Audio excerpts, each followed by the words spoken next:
کسی بھی انسان سے ٹھگی چھپی نہیں کہ جس خاندان نے اسلام کے لیے مسلک اہل حدیث کے لیے اپنی جانوں کو اللہ کے راستے میں وقف کر دیا، حتیٰ کہ شہید ملت علامہ احسان الہی ظہیر شہید رحمت اللہ علیہ نے اپنی جان اللہ کے راستے میں قربان کر دی۔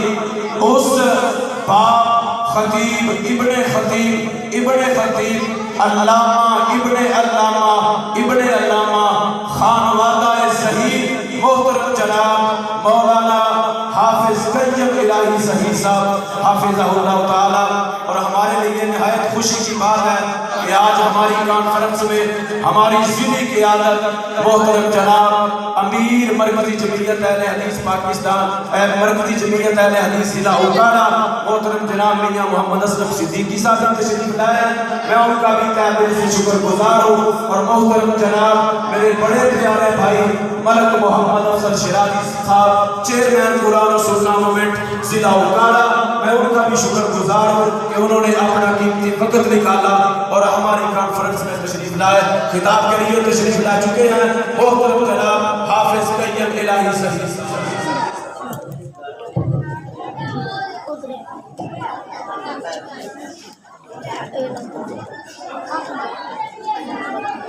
نحمده ونصلي على رسوله الكريم بسم الله الرحمن الرحيم هو الذي أرسل رسوله بالهدى ودين الحق ليظهره على الدين كله۔ حضرات دیوکار بزرگوں دوستوں اور بھائیوں، قبل اس کے اپنی گفتگو کا آغاز کروں چند منٹ آپ کے سامنے اپنے درد دل کو رکھ کر آپ سے اجازت چاہوں گا۔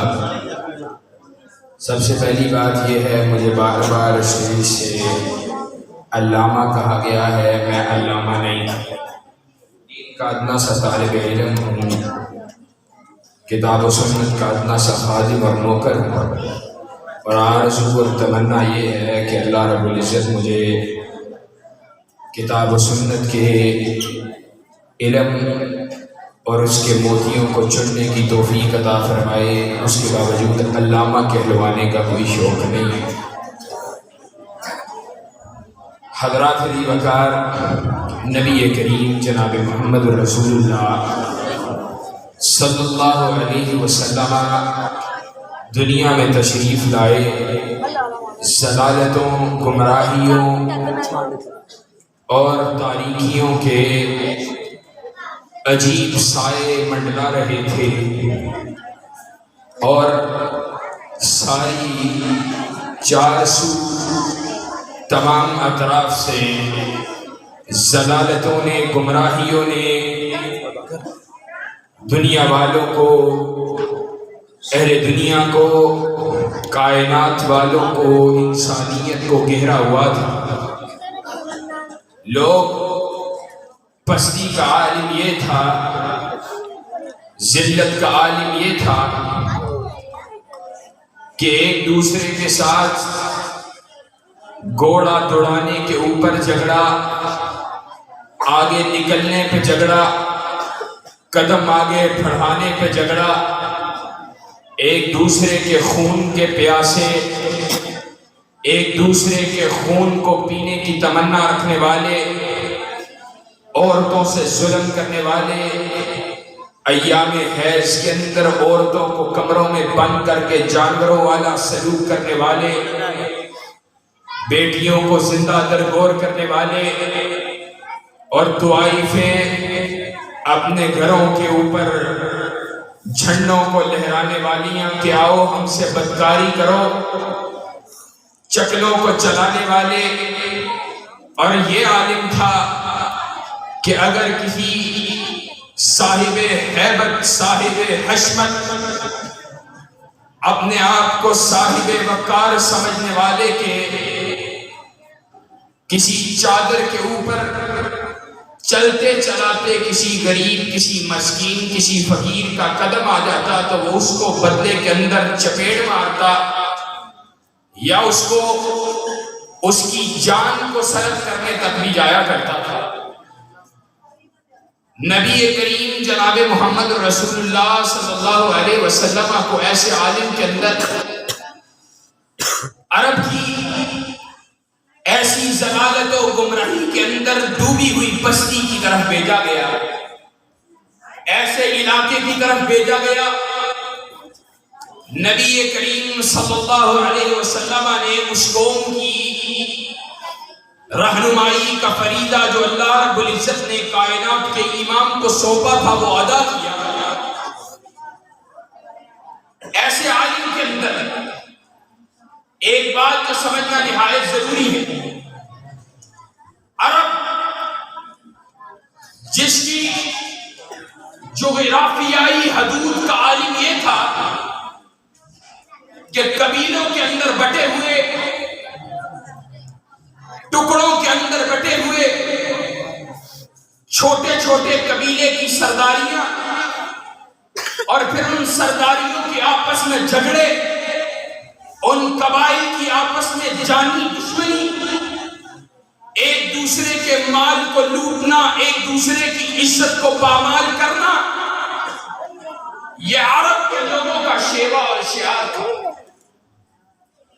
نبی کریم جناب محمد رسول اللہ صلی اللہ علیہ وسلم ان کو بھیجنے کا جہاں پہ بہت سارے مقاصد تھے، لوگوں کو روزہ، حج، زکوٰۃ، فرائض، عبادات، نوافل، نواہی، اوامر سے آگاہ کرنا،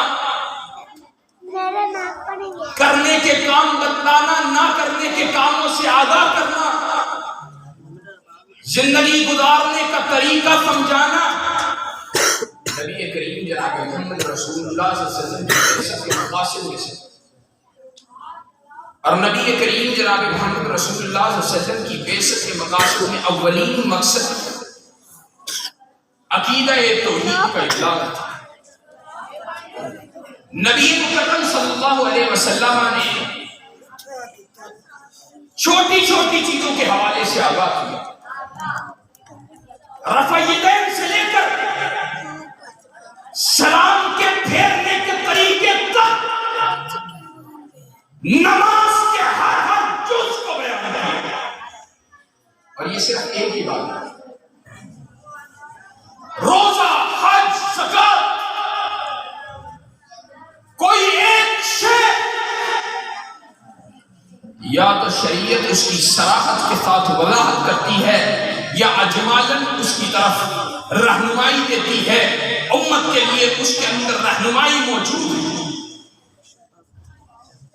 کوئی شخص یہ دعویٰ نہیں کر سکتا ہے کہ میں کسی مسئلے سے دو چار ہوا ہوں اور اسلام اس مسئلے کا حل پیش نہیں کرتا۔ ایسا ضرور ہو سکتا ہے کہ آپ نے پوچھا مجھ سے، آپ نے پوچھا اپنے علاقے کے کسی خطیب سے، کسی عالم سے، کسی محدث سے، کسی فقیہ سے، کسی مجتہد سے، اس کے پاس اس مسئلے کا علم نہیں تھا، لیکن اللہ رب العزت نے فوق کل ذی علم علیم کے تحت ہر بڑے عالم سے بڑا عالم کائنات کے اندر، اس کی کم علمی ہو سکتی ہے لیکن کوئی ایک مسئلہ بھی ایسا نہیں ہے جو دنیا کے اندر لوگوں کے ساتھ پیدا ہوتا ہو، لوگوں کے ساتھ، لوگوں پہ قائم ہوتا ہو، لوگوں میں واقع ہوتا ہو اور اس کی رہنمائی شریعت سے نہ ملتی۔ یہ دعویٰ نہیں ہے الیوم اکملت لکم دینکم، یہ اللہ رب العزت کی طرف سے نازل کردہ وہ دین ہے جس کو اللہ رب العزت نے تمام کر دیا ہے، اب اس کے آ جانے کے بعد کسی دوسرے دین کی ضرورت نہیں۔ یہ وہ باتیں ہیں جو تمہید کے طور پہ کر رہا ہوں اور اپنے اصل موضوع کی طرف لوٹتا ہوں۔ یہ نبی کریم محمد رسول اللہ صلی اللہ علیہ وسلم کا مقام منصب، لیکن آپ کی آمد کے مقاصد میں سے ایک بڑا مقصد جس کا تذکرہ ہم کرنا چاہتے ہیں کیا ہے؟ هو الذي ارسل رسوله بالهدى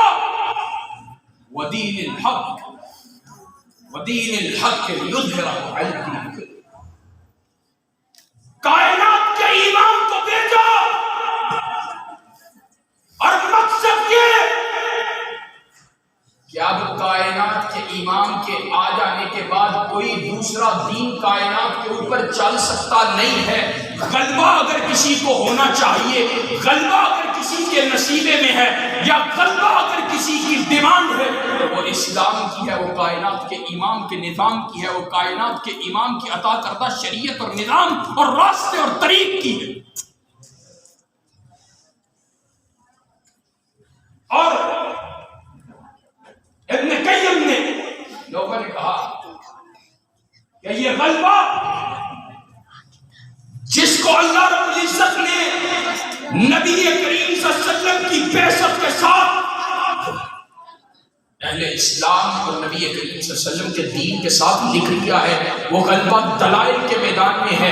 ابن قیم نے کہا نہیں، صرف دلائل کے میدان میں اسلام غالب آنے والا نہیں ہے، غالب آنے کے لیے نہیں آیا ہے، بلکہ سیاسی میدان کے اندر بھی حکمرانی اگر کسی کی ہونی چاہیے تو وہ اسلام کی.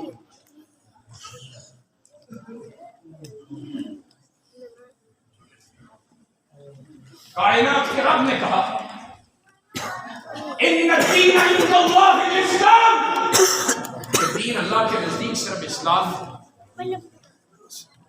اور جو کوئی بھی اسلام کے علاوہ کسی مذہب کو لے کے آئے، چاہے ہندو مت ہو، چاہے یہودیت ہو، چاہے نصرانیت ہو، چاہے کسی بھی مذہب کا پیروکار ہو، اللہ رب العزت کے ہاں وہ دین بطور دین قبول نہیں. نبی کریم جناب محمد رسول اللہ صلی اللہ علیہ وسلم آپ نے کوہ صفا پر کفار سے گواہی دینے کے بعد اپنی صداقت، دیانت، ایمانت، جس دین کے غلبے اس کی بشارت سنائی تھی، کیا کہا تھا کائنات کی. آج بھی ہمارا عالم یہ ہے کہ ہم اس سے اپنی نظروں کو چرانے والے ہیں. اس وقت کفار کا عالم یہ تھا. کائنات کے امام نے کہا تھا قولوا لا الہ الا اللہ تفلحوا تملک العرب والعجم. لا الہ الا اللہ کے نعرے کو بلند کرو، اللہ عرب و عجم کی بادشاہت کو تمہارے قدموں کے نیچے بچھا دے. اور آج بھی اسلام کہتا ہے لا الہ الا اللہ کو تھام لو، اللہ عرب و عجم کی بادشاہت تمہیں عطا کر دے گا. اور اللہ کا تو وعدہ تھا، وعد اللہ الذین آمنوا منکم وعملوا الصالحات لَيَسْتَخْلِفَنَّهُمْ فِي الْأَرْضِ كَمَا اسْتَخْلَفَ الَّذِينَ مِنْ قَبْلِهِمْ وَلَيُمَكِّنَنَّ لَهُمْ دِينَهُمْ الَّذِي ارْتَضَىٰ لَهُمْ وَلَيُبَدِّلَنَّهُمْ مِنْ بَعْدِ خَوْفِهِمْ أَمْنًا.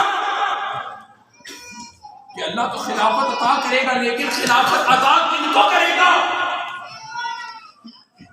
ایمان والوں کو عطا کرے گا اور عمل صالح والوں کو عطا کرے گا. آج ذلت، مسکرت آج تمہارا مقدر ہے، اس وقت کفار کا مقدر تھی جنہوں نے کائنات کے امام کے راستے کو نہیں اپنایا تھا، کائنات کے امام کے اس نعرے کے ساتھ اپنی آواز کو نہیں ملایا تھا، اور کائنات کے امام کی تقسیم کی تھی.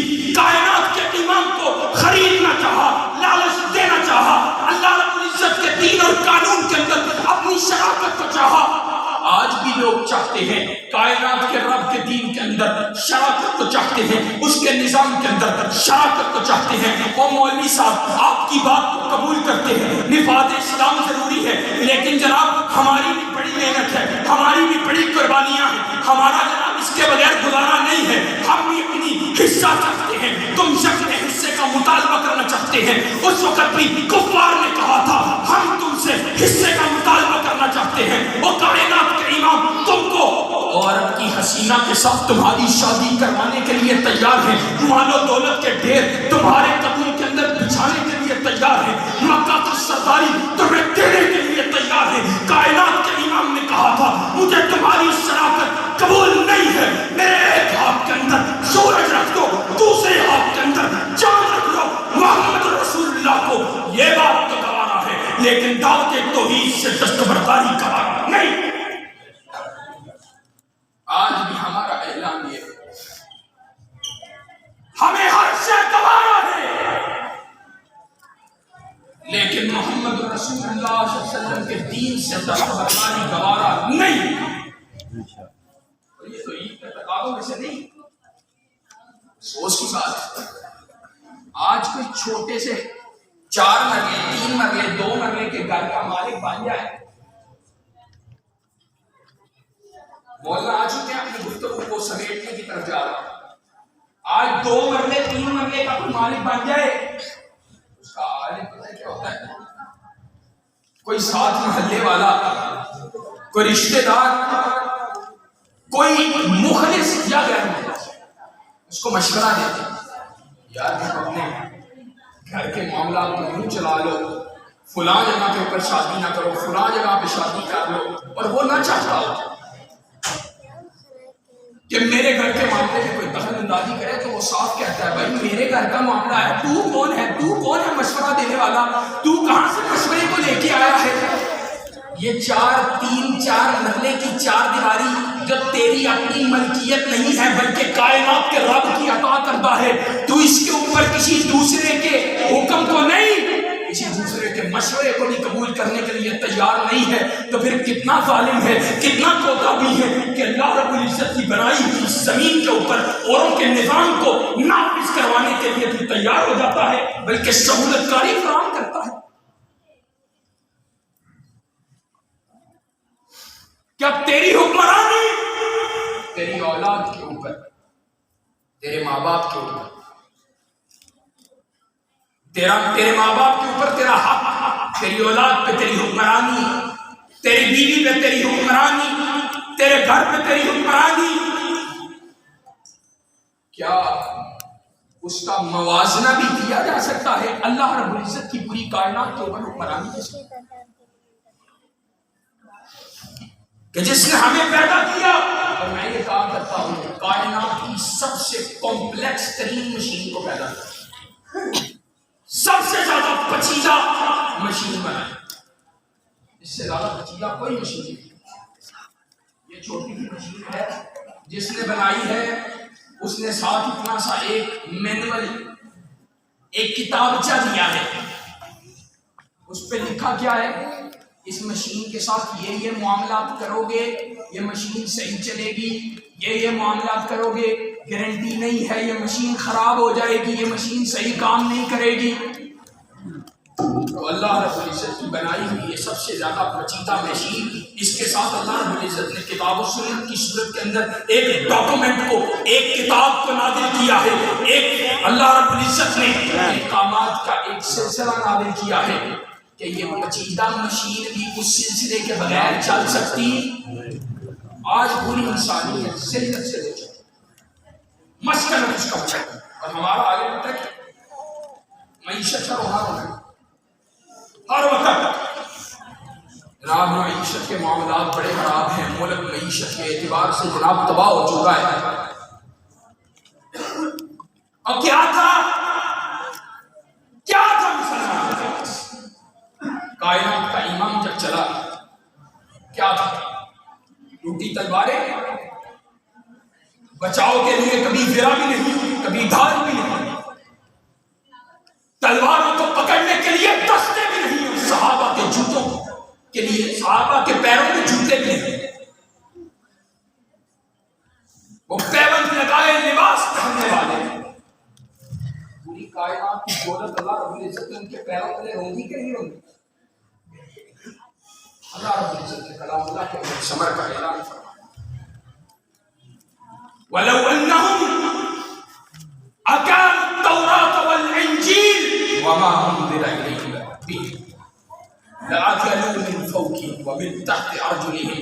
اگر زمین کے اوپر اللہ رب العزت کے قوانین کے اندر سے، اللہ کے حکموں میں سے تورات اور انجیل اور جو کچھ اللہ نے نازل کیا، یعنی قرآن مجید کو نافذ کر دیں، کیا ہو نتیجہ یہ نکلے کہ وہ آسمان سے بھی کھائیں اور اللہ تعالیٰ زمین کے اندر سے بھی خزانوں کو باہر نکالیں. اس زمین کے اندر سے تیل نکالنا یہ کائنات کے رب کا کام ہے. سونے چاندی ہیرے جواہرات ان کے ذخائر کو پیدا کرنا یہ کائنات کے رب کا کام ہے. شرط یہ ہے کہ ہم کائنات کے رب کے نظام کو نافذ کرنے والے بڑھ جائیں. آج دین پہ طرح کے حملے، چاروں اطراف سے حملے. ہمارا آج پتہ کیا ہے؟ ہم صرف کانفرنس میں آگے، جلسے میں آگے، اسی کو اپنا فریضہ سمجھتے ہیں. صحابہ نے گردنیں کٹوانا گوارا کر دیا، دین کی خاطر قربانی ایسی ایسی پیش کی، آج اس کی نظیر نہیں ہے. مرد ہو یا خواتین، دو باتیں رکھ کے اپنی بات کو ختم کر. سیدہ سمیہ کائنات کے رب کی توحید کی خاطر، ابو جہل ظالم نے ظلم کیا، ٹانگوں کو اونٹوں کے ساتھ باندھا، شرمگاہ پر نیزہ مارا، دونوں اونٹوں کو دونوں مخالف سمتوں کی طرف ہانکا، اس کا وجود چرچرایا، دو حصوں میں تقسیم ہو گیا. کائنات کے امام نے یاسر کے گھرانے کے ساتھ ہوتے ہوئے ظلم کو دیکھا. کائنات کے امام نے کہا صبرا یا آل یاسر ان موعدکم الجنہ. اے آل یاسر تم صبر کرو، کائنات کے رب نے تم سے جنت کے وعدے کر دیے. اور صحابہ بلال تپتی ریت کے اوپر لیٹتا رہا، اپنے سینے کے سنگے گرا کو برداشت کرتا رہا. خباب کٹتا رہا، خبیب سولی پہ چڑھتا رہا، صحابہ قربانیاں پیش کرتے رہے، اور بعد میں آنے والوں کو یہ پیغام دیتے رہے، لوگوں دین کی خاطر کٹ جانا گوارا کر لینا، لیکن دین سے غداری کرنا گوارا نہیں کرنا. صحابہ کی جماعت کی قربانیاں وہ تو صحابہ تھے، لیکن ان کا ایمان ہمارے لیے معیار ایمان ہے کہ فَإِنْ آمَنُوا بِمِثْلِ مَا آمَنْتُمْ بِهِ فَقَدْ اهْتَدَوْا. جس کا ایمان صحابہ کے ایمان جیسا نہیں ہے، اللہ کے ہاں وہ ایمان قبول نہیں ہے. ہمارے اسلاف، ہمارے اکابرین دین کی خاطر قربانیاں ہیں. آج ہمیں بھی میدان میں نکلنے کی ضرورت ہے. کائنات کے امام کی ختم نبوت پہ حملہ، حرمت پہ حملہ، صحابہ کی ناموس پہ حملہ، اہل بیت کی ناموس پہ حملہ، کائنات کے رب کی گستاخیاں، اور کیا رہ گیا ہے؟ ہمارے لیے غفلت کے پروانوں کے لیے کوئی جواب موجود ہے؟ اب غفلت کی چادروں کو اتارنے کی ضرورت ہے، اور باطل قوتوں کو اس پیغام کو دینے کی ضرورت ہے کہ انشاءاللہ اہل حدیث کے فرزند ہر میدان کے اندر باطل کا مقابلہ کرنے کے لیے موجود ہیں. انشاءاللہ بیدار ہو، انشاءاللہ کفر طاغوت ختم نبوت کے منکر اور صحابہ اور رسول کے گستاخ ان کا مقابلہ کرنے کے لیے تیار ہو. انشاءاللہ خون دل دے کے نکھاریں گے روح کرتے گلاب کہ ہم نے گلشن کے تحفظ کی قسم کھائی ہے. وآخر دعوانا ان الحمدللہ رب العالمین.